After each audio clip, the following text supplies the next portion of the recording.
Welcome to Sudha shines. இன்றைக்கி என்ன பார்க்க போகிறோன்னா வாட் ஐ ஈட் இன் அ டே தான் பார்க்க போகிறோம். காலையிலே இருந்துச்சு ப்ரெட் ஆம்லெட் தான் போட்டோம். ஃபஸ்ட்டு வந்து 2 எக்ஸ் எடுத்து நல்லா மிக்ஸ் பண்ணிக்கணும். மிக்ஸ் பண்ணிவிட்டு salt, pepper and chilli powder போட்டுட்டு நல்லா மிக்ஸ் பண்ணி விடணும். அப்போ தான் வந்து நல்லா மிக்ஸ் ஆகும்.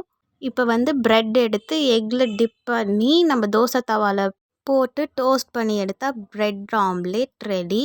ஆனால் இதை வந்து திருப்பி போடுறது தான் கொஞ்சம் கஷ்டமாச்சு. எப்படியோ ஒன்று ட்ரை பண்ணி திருப்பியாச்சு. நல்லா டோஸ்ட் ஆகி வந்துருந்துச்சு. இதே மாதிரி 3 ப்ரெட் எடுத்து டோஸ்ட் பண்ணி வச்சாச்சு. லஞ்சுக்கு வந்து பருப்பு சாதம் தான் வச்சுருந்தாங்க. மோஸ்ட்லி எல்லா வீட்லேயும் லஞ்ச் ஆனால் பருப்பு தான் வைப்பாங்க. உங்கள் வீட்லேயும் டெய்லியும் பருப்பு சாம்பார்னா கீழே கமெண்ட் பண்ணுங்கள். அப்படியே சாயந்தரம் போல் மழை வந்துருந்துச்சு. வீட்டில் அப்படியே சுட சுட பஜ்ஜியும் போண்டாவும் பொரிச்சு எடுத்துருந்தாங்க. அப்படியே சாப்பிட்டுட்டு நைட்டுக்கு வந்து பருப்பு தோசை தான் செஞ்சுருந்தாங்க. வீடியோக்கு ஒரு லைக் போட்டு சப்ஸ்கிரைப் பண்ணிவிடுங்க.